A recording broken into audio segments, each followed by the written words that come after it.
예, 여러분 안녕하세요. 또 금요일이 왔네요. 이제 한 열흘 있으면은 우리 최대 명절인 한가위가 오죠. 한가위가 오는데 모두들 행복하고 평화로운 시간이 되었으면 합니다. 그리고 또 재충전의 시간도 가지시고요. 제가 첫 화면을 제가 이번에 쓴 책을 이렇게 소개를 했는데요. 한가위 때 혹시 시간이 있으시면은 한번 꼭 좀 읽어봐 주십사. 제가 더불어시민당 당대표를 선거 끝나고 바로 그만두고 당시에 제 페이스북에다가 제가 하고 싶은 일은 우리 사회와 우리 아이들의 미래 만들기를 위해서 제가 가지고 있는 작은 지혜를 좀 보태고 싶다고 얘기를 했었고요. 지금 시대는 엄청나게 지금 변하고 있습니다. 변하고 있는데 사실 요즘 국회 대정부 질문을 보게 되면은 참 안타까워요. 쓸데없는 추미애 장관 아들 문제를 가지고 국정을 책임져야 될 한 파트너가, 입법부가 시간을 이렇게 낭비하는 걸 보고선요. 지금 우리 사회 미래에 대해서 지금 우리가 좀 이 방향이라든가 거기에 대한 준비를 좀 이제 우리가 탄탄하게 해야 되는데 그런 것은 하나도 안 보이더라고요. 참 입법부가 국민들 참 짜증나게 만들더라고요. 짜증나게 만들고 참 저는 학생들 가르치는 하나의 선생 입장에서 참 아이들한테 부끄럽더라고요. 부끄러워가지고 얼굴을 참 들기가 힘들더라고요. 그리고 오늘 본격적으로 시작하기 전에 최근에 이제 우리 사회 뭐 여러 가지 이슈들이 매일매일 쏟아져 나오죠. 매일매일 쏟아져 나오는데 조세재정연구원이라고 있습니다. 조세재정연구원. 이 주로 이제 그러니까 재정 문제, 세금 문제와 관련된 이슈들을 연구하는 하나의 연구원인데 여기서 지역사랑 상품권에 대해서 언급을 했죠. 근데 그 연구는요, 같은 제가 전문 연구자로 봤을 때 이런 연구들이 가끔 튀어나옵니다. 이거는 기본적으로 지역사랑 상품권에 제가 그 연구 결과 보고서를 보니까는 지역사랑 상품권의 취지라든가 목적을 이해 못하고 아니면은 그 목적을 외면하고 만든 보고서예요. 이거는 정치적인 그러니까 목표를 갖고서는 만든 보고서입니다. 제가 전문가로 봤을 때는요. 그래서 그 목표를 합리화시키기 위해서 데이터를 그것도 그러니까는 이 지역사랑 상품권의 연구와 직접적인 관련이 없는 데이터를 부각시켜가지고 이 본질을 호도한 연구 결과입니다. 연구자들이 가끔 이제 보게 되면요. 이 연구비 지원을 받고 그 연구비를 지원해준 기업이라든가 기관이 원하는 대로 맞춤형으로 연구 결과를 하는 경우들이 왕왕 있습니다. 왕왕 있어요. 이건 있는데 이거는 사실 정치적인 제가 볼 때는 명백한 그러니까 정치적인 목표를 가지고 만든 보고서다. 저는 이런 느낌을 받았습니다. 같은 연구자도 봤을 때요. 이게 뭐냐면은 우리가 지역사랑 상품권이라는 것은요, 잘들 아시겠지만은 지역 상권, 우리가 소위 말해서 마을 상권이 붕괴되는 것에 대한 정책적인 처방이에요. 그렇죠? 예를 들어서 그러니까 우리가 10만 원짜리 상품권을 만약에 우리가 산다면은 거기에는 10만 원짜리 상품권을 우리는 9만 원에 살 수 있죠. 10% 할인을 받아가지고요. 그러면 그 만 원은 어디서 오는 거냐? 8,000원이 중앙정부에서 지원해 준 거고요. 2,000원은 지자체에서 그러니까 예산을 투입을 해가지고 만 원을 가게한테 지원을 해주는 겁니다. 그러면 그 지원해주는 조건으로 뭐냐면은 그 상품권을 지역사회에 있는 소상공인들에게 쓸 수 있게 한 거죠. 네? 그렇게 해가지고 이 지역의 소상공인들이 붕괴되는 것을, 폐업하는 것을 좀 막는데 조금이라도 도움을 주기 위해서 도움을 주기 위한 하나의 이것은 정책적인 하나의 수단이지요. 그러면 그 효과가 나왔는가 안 나왔는가에 초점을 맞춰야 되는 거죠. 근데 엉뚱하게 그래서 뭐 GDP라든가 무슨 뭐 일자리 뭐 이런 식으로 얘기를 하는데요. 예를 들어서 우리가 그 상품권을 사람들이, 소비자들이 10만 원어치 사가지고 소비를 하게 되면은 평상시에 대기업 이마트에 가서 소비하다가 동네, 그러니까 우리가 동네에서 장사를 하시는 분들한테 가서 소비를 하게 될 거란 말이에요. 그럼 당연히 이마트의 소비는 그만큼 줄어들 수밖에 없는 거죠. 예? 그러라고 만든 거예요. 그러라고 만든 겁니다. 예? 그런데 그걸 뭐 전체적으로 그러니까 판매액이, 소비 매출액이 그러니까 뭐 효과가 없다는 이런 소리도 하고 있는데, 예? 이것도 2018년도까지 자료를 가지고요. 지금은 우리가 올해만 하더라도 투입액이 거의 10조 원 가깝게 투입이 됐어요. 근데 작년까지 2018년까지는 한 3천억 원 될 정도뿐이 이게 도입 규모가 뿐이 안 됐었어요. 그러니까 사실은 우리가 지난해라든가 올해 같은 경우는 사실은 이걸 분석을 해야 되는데, 데이터도 그러니까는 옛날 데이터를 가지고 하고 있는 이런 이제, 그래서 제가 볼 때는 그리고 거기다 논리가 기본적으로 뭐냐면요, 이명박 박근혜 때 동네 골목 상권 보호하자는 이런 취지를 가지고 저도 이제 방송에서 많이 토론을 했었어요. 그때 이제 그러니까 반대편에 있는 전문가들이 하는 얘기가 무슨 얘기를 했냐면요, 소비자들의 선택권, 소비자들이 그러니까 이 동네에 그러니까 대기업 유통업체들이 못 들어오게 하는 이런 것을 이제 그러니까는 당시에는 이제 그러니까 민주당이 야당이었었죠. 골목상권 보호하기 위해서 그런 거를 도입을 하려고 하면은 대기업들한테 왜 그런 진출을 인위적으로 그걸 막아야 되느냐. 그럼으로써 소비자의 선택을 가로막는다. 뭐 이런 논리로 그러니까요. 예. 근데 우리가 이 상권이라는 것은요, 지역 상권이라는 것은 지역 공동체의 한 부분입니다. 예? 우리 이웃들이고요. 예? 그렇죠? 그래서 우리가 유럽 같은 경우에 있어서도 이 지역에 있어서 소상공인들에 대한 정책적인 보호들은 다양하게 이루어지고 있어요. 왜 그러냐면요, 경제도 생태계예요. 생태계에 우리가 가장 중요한, 생태계 건강에 중요한 게 뭡니까? 생물종의 다양성입니다. 생물종의 다양성이에요. 근데 우리는 그냥 지금 방치하게 되면은 대기업들, 유통업체들이 다 들어와서 먹잖아요.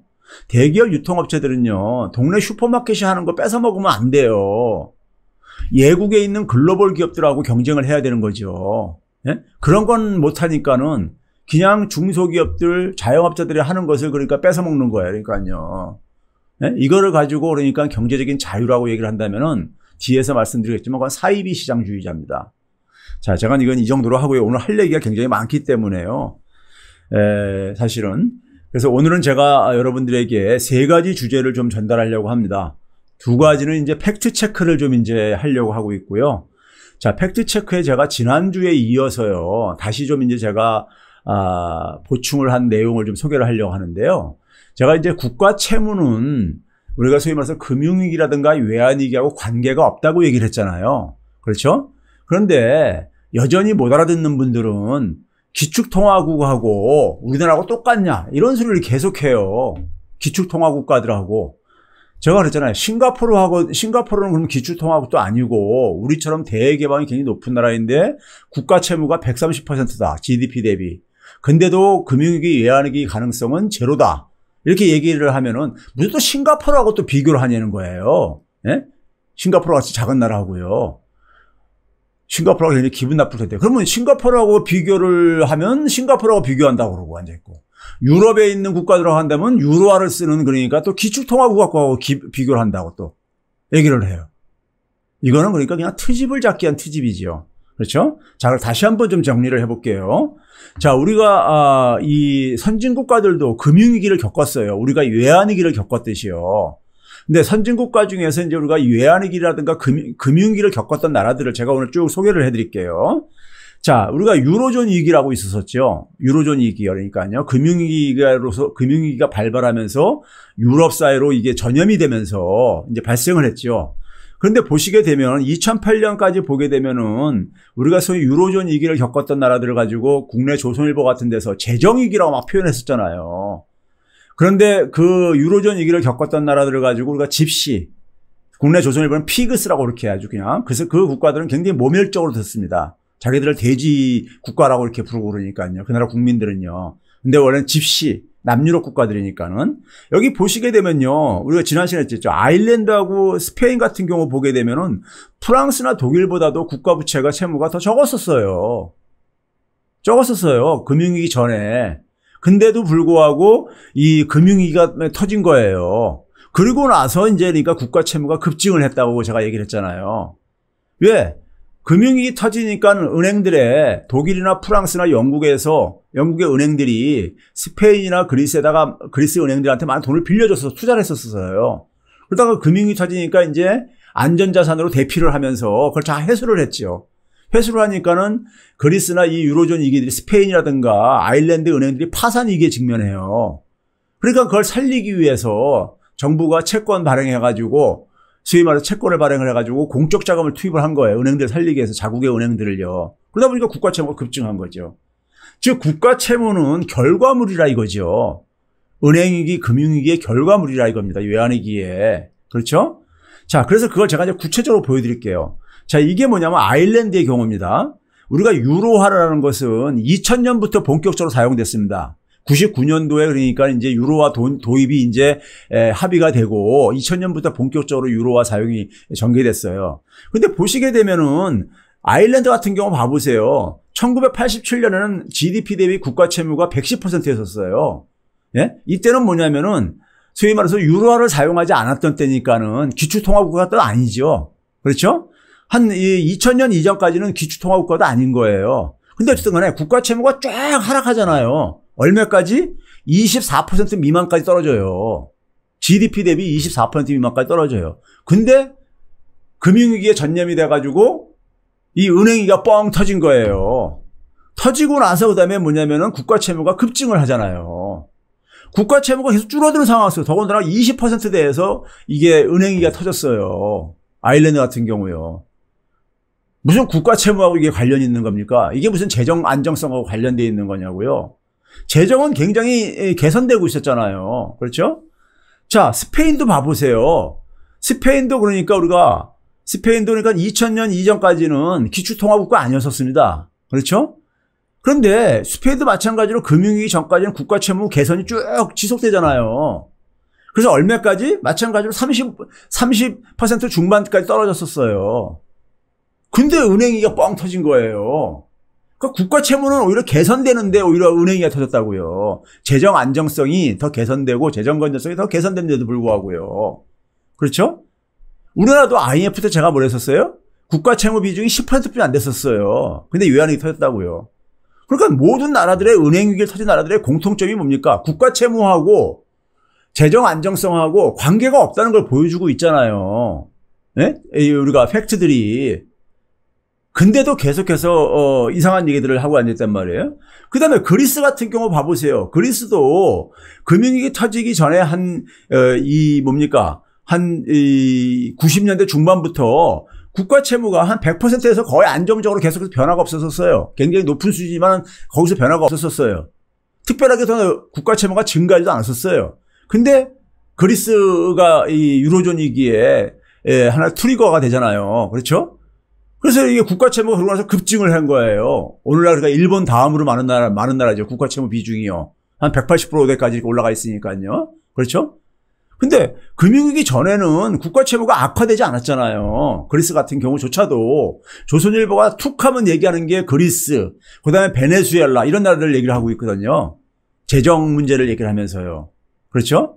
도대체가 그러니까 이건 그러니까 이데올로기라 이거죠. 과학이 아니라요. 그렇죠? 자, 그 다음에 이건 이탈리아입니다. 이탈리아 같은 경우는 우리가 유럽에 있어서 독일, 프랑스 다음으로 경제 규모가 큰 나라지요. 근데 이탈리아도 보게 되면요. 2000년 이전까지는 그러니까 기축통화국가가 아니었었습니다. 리라화 사용했었으니까요. 근데 한 117%에 있다가 이것도 쭉 떨어져가지고 100% 밑까지 떨어졌었어요. 은행위기가 터지기 전까지는 국가 채무가 개선되고 있었잖아요. 그런데 은행위기가 뻥 터진 거예요. 그리고 나서 이제 이 은행들을 살리려다 보니까 국가 채무가 급증한 거라고요. 자, 여기 지금 유럽 국가들 쫙 봤을 때 이 금융위기를 겪었던 나라들 공통점이 뭡니까요? 국가 채무하고는 관계가 없는 겁니다. 외환위기라든가 은행위기, 금융위기하고는요. 그렇죠? 이게 팩트라고요. 근데 그거를 결과를 가지고 결과를 가지고 국가 채무가 나빠진 결과를 가지고 이걸 마치 그러니까 그것 때문에 은행위기, 금융위기, 외환위기가 터진 것처럼 이렇게 가는 것은 이건 사기지요. 이건 사기입니다. 예? 소위 말해서 이 재정 쓰는 거를 막기 위한 하나의 사기극이죠. 사기극입니다. 자, 그다음에 이제 우리가 일본하고 비교하면은 일본이 국가 채무가 그러니까 한 240% 되잖아요. GDP 대비요. 세계에서 최고입니다. 예? 최고예요. 그러면 이제 흔히 하는 얘기가 일본은 기축통화국가라는 거예요. 근데 엄밀히 이야기하면요. 기축통화국가는 미국만입니다. 예? 일본은 그러니까 우리가 뭐 준기축통화라는 이런 표현도 쓰는데 사실은 그냥 우리가 국제결제통화로 그러니까 좀 이제 이 사용할 수가 있다는 것뿐이지 엄밀한 의미에서 기축통화라는 것은 그러니까 한 나라 하나 통화뿐이 없는 거예요. 사실은요. 자, 일본 봐보세요. 일본 보시게 되면 이게 1983년부터입니다. 1983년부터 일본은 언제부터 이게 문제가 생겼습니까? 91년도에 소위 자산시장이 붕괴되잖아요. 거품이 붕괴되잖아요. 그래서 장기 불황에 잃어버린 30년이 진행되잖아요. 그렇죠? 그러니까 마찬가지로 91년 이전까지는요. 일본의 이 국가 채무 비중은 어땠었습니까요? 거의 한 60% 선에서 안정적으로 유지가 됐었어요. 예? 80년대 안정적으로 유지됐잖아요. 그러다가 갑자기 국가 채무가 92년도부터 쫙 증가하잖아요. 일본도요. 그러면 일본이 이게 왜 이렇게 증가한 겁니까? 자산시장이 거품이 붕괴되면서 주가도 폭락하고 부동산 가격이 또 폭락하면서 그러면서 일본 경제가 장기 불황에 빠지잖아요. 예? 그렇죠? 그래서 은행들도 그러니까는 일본의 은행들도 부동산을 담보로 많이 그러니까 대출을 해줍니다. 우리나라 은행들처럼요. 그러니까 담보 가치가 떨어지고 그러니까는 은행들이 부실화되어지면서 그 은행들을 살리겠다고 정부가 소위 말해서 공적 자금 투입한 결과 국가 채무가 급증한 거예요. 일본도요. 국가 채무가 나빠가지고 이게 자산시장 거품이 이게 붕괴된 게 아니라 은행위기가 생긴 게 아니라요. 일본도 한 60%에서 안정적이었었어요. 국가 채무가. 예? 국가 채무가 나빠지고 있지 않았었잖아요. 예? 이 자산시장 붕괴와 은행위기가 터지기 전에요. 그렇죠? 자, 이게 그거죠. 그러니까요.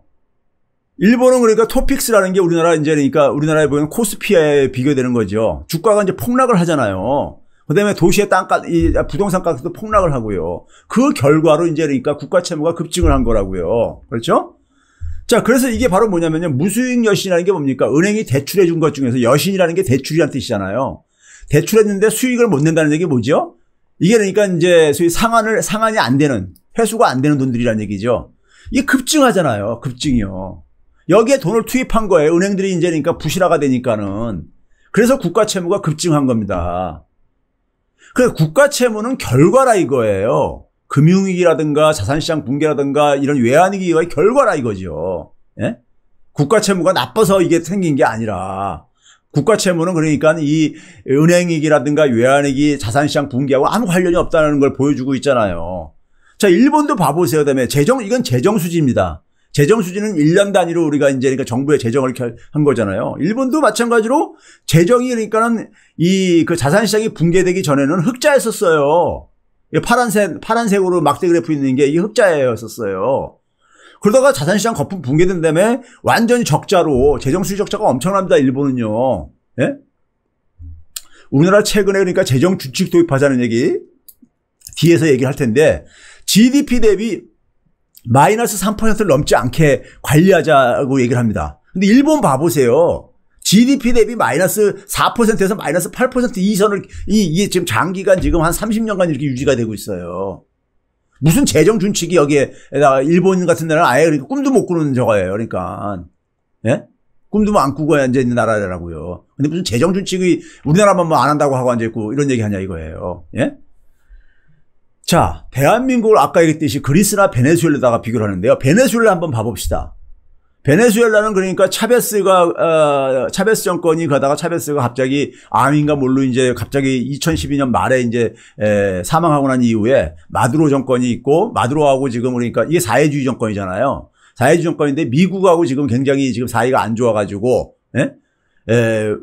안 좋잖아요. 근데 베네수엘라가 지금 상당히 지금 경제가 안 좋거든요. 석유 가격도 폭락하고 그러다 보니까 석유 가지고 재정을 유지하는 나라인데, 근데 한번 봐보세요. 최근에 보면 국가 채무가 쭉 감소를 했잖아요. 국가 채무 비중이 2018년부터 집계를 안 하고 있는데 23%가 떨어졌었어요. 근데 경제가 위기에 빠졌잖아요. 그러니까 베네수엘라도 그러니까 국가 채무하고 관계가 없다 이거예요. 베네수엘라 흔히 얘기하면서 포퓰리즘 국가로 얘기하면서 되게 얘기를 하는 게 베네수엘라 얘기를 해요. 예?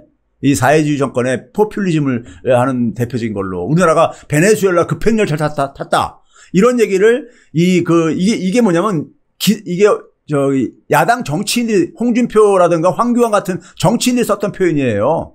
대한민국이 그러니까 이 베네수엘라 급행열차 탔다. 베네수엘라 쫓아가고 있다 이거예요. 예? 베네수엘라는 이 석유 가격이 폭락하고 미국의 제재와 봉쇄로 인해 가지고 경제 위기에 지금 부딪힌 것이고요. 국가 채무는 오히려 그러니까 감소하고 있잖아요. 감소해 왔잖아요. 국가 채무가 아무 관련이 없어요. 예? 자, 그다음에 이제 우리가 본격적으로 봅시다. 미국을 봐봅시다. 미국이 기축통화국가잖아요. 그렇죠? 미국을 한번 봐보자고요.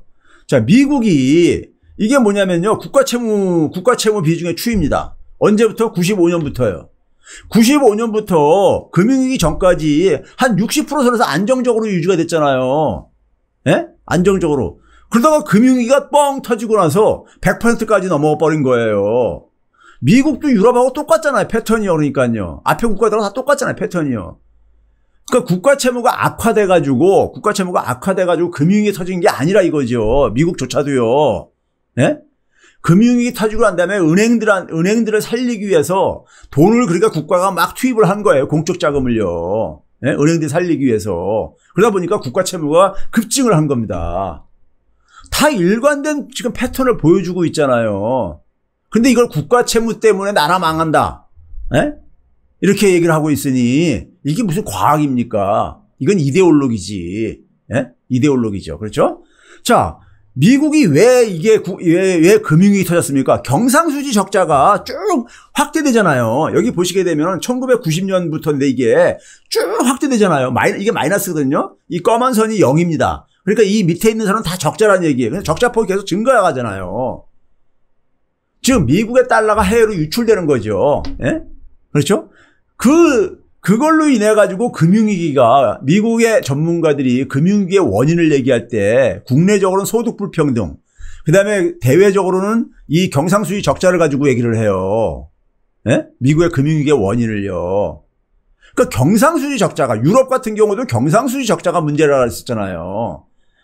국가 재정하고는 아무 관련이 없다니까요. 그렇죠? 미국조차도 똑같잖아요. 그렇죠? 재정하고 관련이 없어요. 예? 자, 이게 뭡니까? 금융위기 터지기 전까지는 미국의 그러니까 재정 적자가 굉장히 안정적이었었어요. 소위 말해서 3% 이내에서 되게 마이너스 3% 이내에서 금융위기 이후에 마이너스 거의 10%에서 지금 마이너스 3% 이상이 이렇게 되고 있잖아요. 미국도 재정 준칙 지금 못 지키고 있어요. 근데 무슨 재정 준칙 타령하고 앉아 있냐고요. 예? 재정 준칙 지구상에 지키는 나라가 거의 없어요. 예? 거의 없습니다. 자, 금융위기 이후에 그러다 보니까 미국은 경상수지 적자를 축소시키는 게 하나의 국가적인 과제가 됩니다. 과제가. 그래서 실제로 보게 되면 금융위기가 많이 줄었잖아요.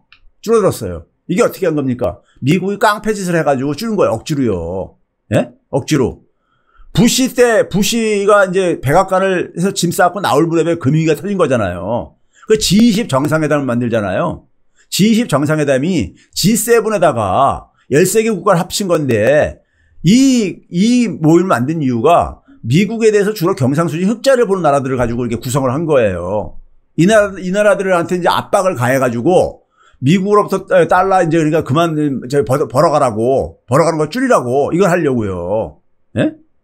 오바마 때도 그랬고, 그래서 환율 조작국 이런 걸 이제 그러니까 법안을 만들어가지고 계속 압박을 가했잖아요. 트럼프는 그것보다 더 거칠게 1대1로 해가지고 수출 줄여라. 미국에 대한 수출 줄여라. 뭐 이렇게 하면서 그거 하고 있잖아요. 그렇죠? 이 깡패짓을 해가지고 줄인 거예요. 이거 억지로 그러니까요. 미국은요. 그렇죠? 자, 그다음에 영국은 뭐냐면 대서양에 있는 미국이죠. 예? 미국의 축소판이라고 보면 돼요. 영국은 거의 그러니까는 이 경제 정책이 미국의 축소판입니다. 그래서 패턴이 비슷하게 나타나요. 규모가 좀 작을 뿐이지. 자, 영국도 보게 되면요. 금융위기 전에 영국도 금융위기 미국처럼 똑같이 당했습니다. 네, 똑같이 당했어요. 왜냐면 영국의 런던하고 미국의 월가하고는 거의 그러니까 하나의 몸뚱아리거든요. 예? 근데 영국 금융위기 전까지 한번 봐보세요. GDP 대비 30% 정도에서 안정적으로 유지가 됐잖아요. 금융위기 전에. 예? 30% 대해서 무슨 이게 무슨 재정이니까 이게 무슨 나쁜 거예요. 그렇죠? 재정이 굉장히 건전한 거죠. 그러다가 금융위기 터지고 나서 국가 채무가 급증한 거예요. 한 80%까지 이렇게 올라간 거예요. 예? 한 50%포인트가 올라간 거라고요. 자, 모든 나라에서 보여주고 있는 게 지금 국가 채무하고 금융위기하고 관계가 없다는 거 아닙니까? 그렇죠? 그런데 왜 계속해서 재정 안전성, 재정 건전성 이 타령하고 앉아있냐 이거죠? 예? 자, 영국하고 미국의 차이가 뭔지 아세요? 영국도 금융위기 전까지는 경상수지 적자가 크게 증가했잖아요. 경상수지 적자가 크게 증가했잖아요. 근데 금융위기 이후에 경상수지 적자가 더 커져, 영국은요. 예? 더 커져. 왜? 영국은 깡패짓 할 만한 힘이 없거든요, 미국처럼요. 예? 영국의 제조업 경쟁력이 약해서 이게 생기는 겁니다. 예? 미국은 그걸 억지로 그러니까 깡패짓 하면서 줄이고 있는 거고요, 그러니까요. 예? 자, 이게 이제 첫 번째 팩트 체크입니다. 자, 기축통화국이라고 해서 예외가 아니다 이거예요. 재정 건전성, 재정 안정성하고 이 소위 말해서 은행위기나 외환위기, 금융위기하고는 관계가 없다는 게 지금 공통적인 패턴으로 보여주고 있잖아요. 그렇죠? 기축통화하고 관계가 없어요. 예? 이런 게 과학이잖아요. 예? 근데 결과를 가지고 그러니까는 국가 채무가 증가하게 되면은 국가 부채가 증가하게 되면은 예? 외환위기 같은 거 온다. 우리나라 국민들이 갖고 있는 외환위기에 대한 트라우마를 이용을 해가지고 겁박을 하고 앉아 있는 거죠. 정부가 돈 쓰지 말라고. 왜? 문재인 정부는 돈을 가능한 한 국민들을 위해서 쓰려고 하고 있거든요. 과거 이명박 박근혜 정부가 돈 쓸 때는 조중동이 더 쓰라고 그랬어요. 더. 왜? 기업들한테 쓰니까요. 예? 기업들한테 쓰니까. 그때 써도 돼. 예? 자, 책 다시 한번 보여드리고요.